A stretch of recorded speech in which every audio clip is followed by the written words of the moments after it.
The story immediately before this one is about Herod's birthday party. Okay? You couldn't have two more different stories set side by side. Now, Herod knew how to throw a party, especially for himself. Herod was of a mind that it was everybody for themselves and everybody ought to send stuff his way. You know? He felt very much entitled to as much as he could get and maybe a little bit more. During the course of the birthday party, the daughter of Herodias does a dance. And Herod is very much impressed by this dance and tells her so. Now, we do not know how much wine Herod had before he gave this particular judgment of this particular dance. But he says something that he will later live to regret. He says, "Ask me for anything and I'll give it to you." He was thinking money, maybe. He was thinking any kind of material thing. He had lots of it.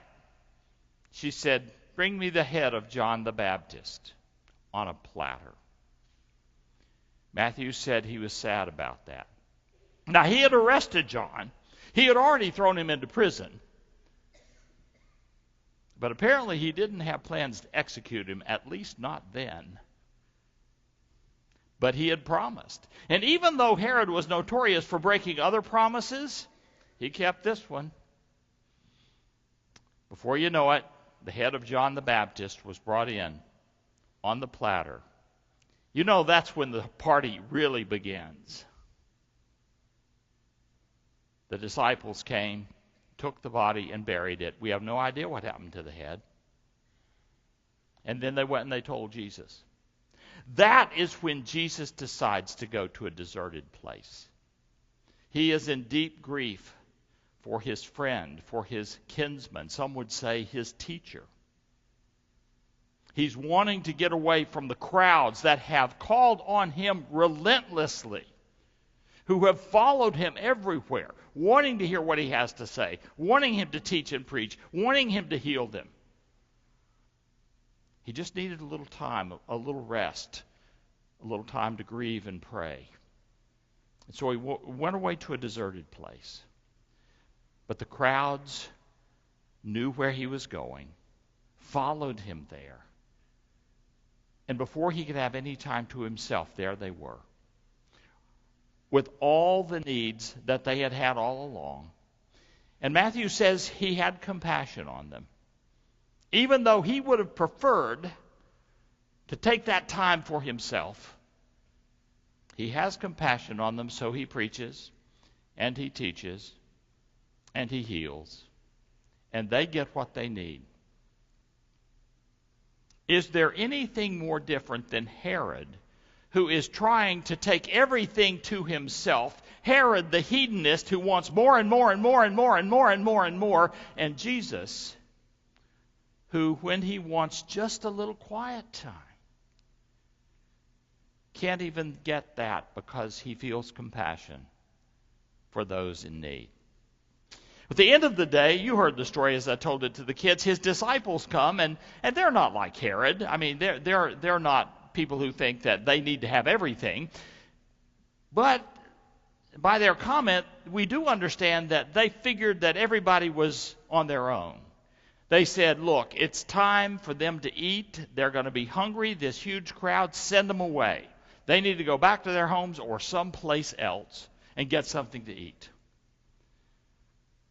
We've got ours. They can find theirs. But apparently Jesus doesn't work on that theory. I'm assuming that this is still coming out of his compassion for the crowd. He says, you give them something.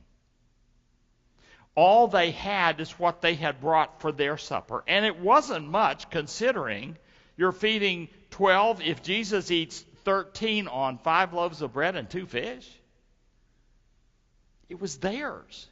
It was all they had. But Jesus takes it. He offers a prayer blessing. He breaks the bread and he sends it out. And there's plenty for everyone and more left over.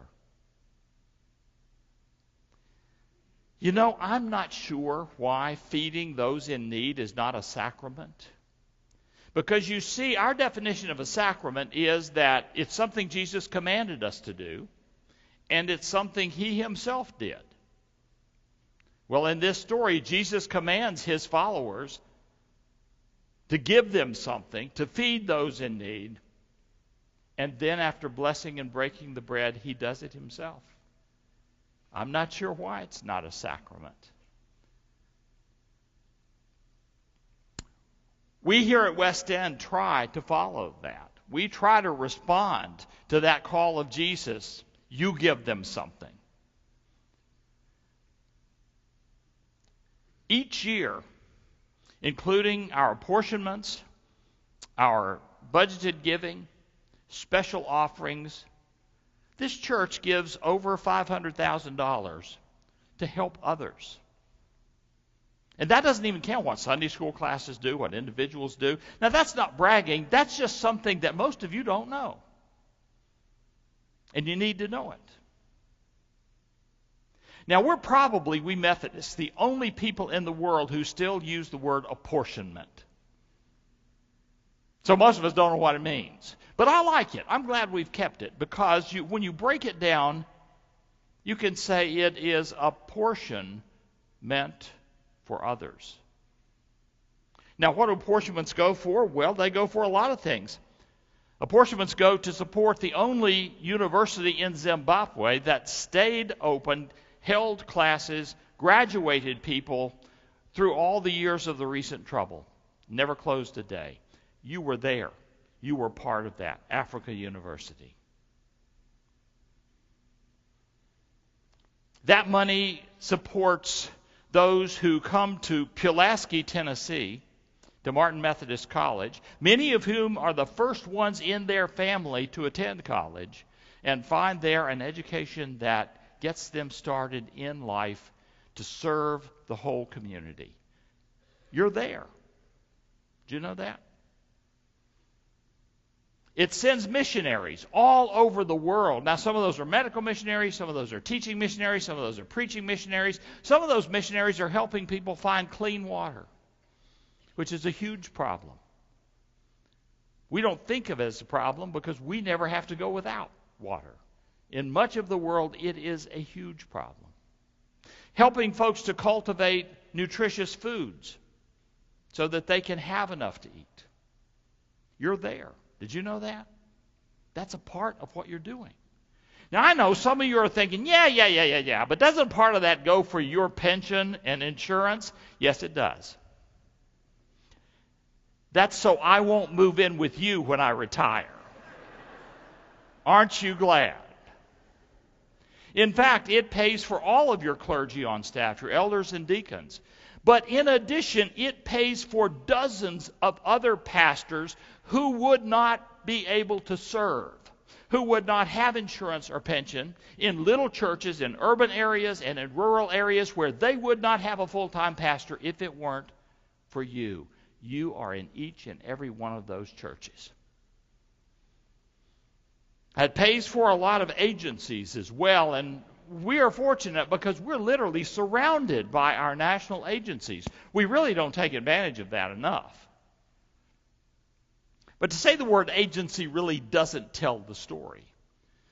Because you see, a part of what that money goes for is to assure that there will be campus ministers on campuses all around the world, not just in this country, all around the world, when students come back to school each fall. There will be a United Methodist presence to welcome everyone, to welcome all.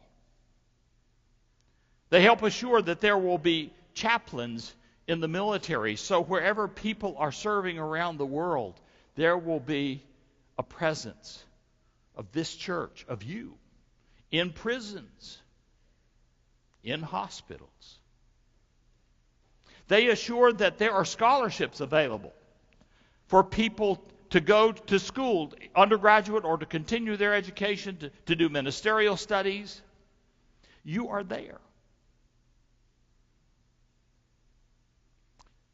They help assure that churches along our southwestern border can serve refugee children when they come their way and care for them when they have no one else to care for them and when many others reject them. You are there. We are welcoming those children. You may not know this, but United Methodist Communications has been in the forefront of using social media across Africa to get out accurate information about the Ebola virus. Do you know that? We have taken the lead in that, one of these agencies, and you're there. You're assisting in ways you never imagined. Now, could we do better? Oh, sure. Of course we could. It's not that we should rest on our laurels, but I think it is to acknowledge the fact that we are trying in this congregation to respond to Jesus' command. You give them something. You give them something. You go up into eastern Kentucky, you will find that there's education going on that wouldn't be going on in some of those areas, there's medical care going on in some of those areas. You're there. You are there.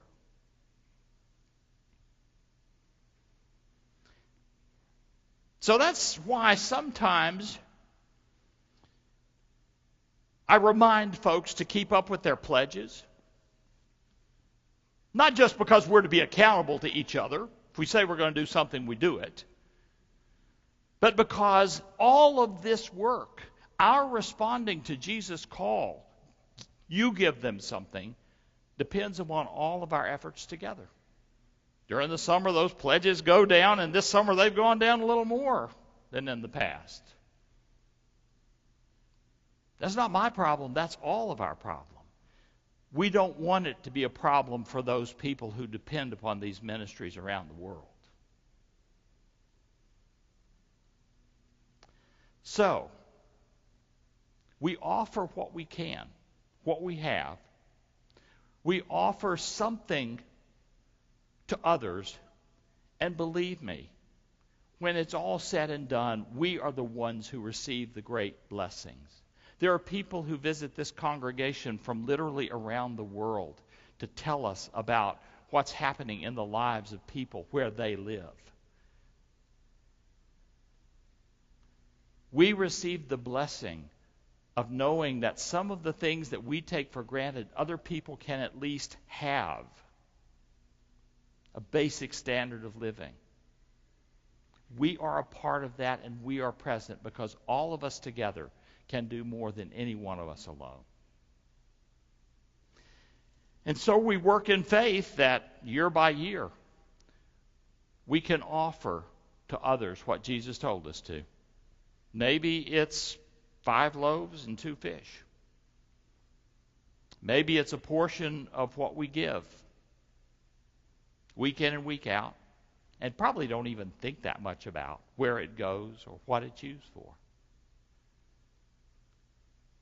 Maybe it's our way of being around the world wherever crowds gather, wanting to hear a word of life, a word of good news when they haven't heard any good news for a long, long time. We are there. Someone is there on our behalf. They're taking what they have, they're breaking it, and they're sharing it, and they're blessing it. And we believe that whenever we do that, that we are responding to what Jesus told us to do, which is, after all, the only reason we're here this morning, isn't it? Thanks be to God for all those who come together to help us do what Jesus has asked us to do. Amen.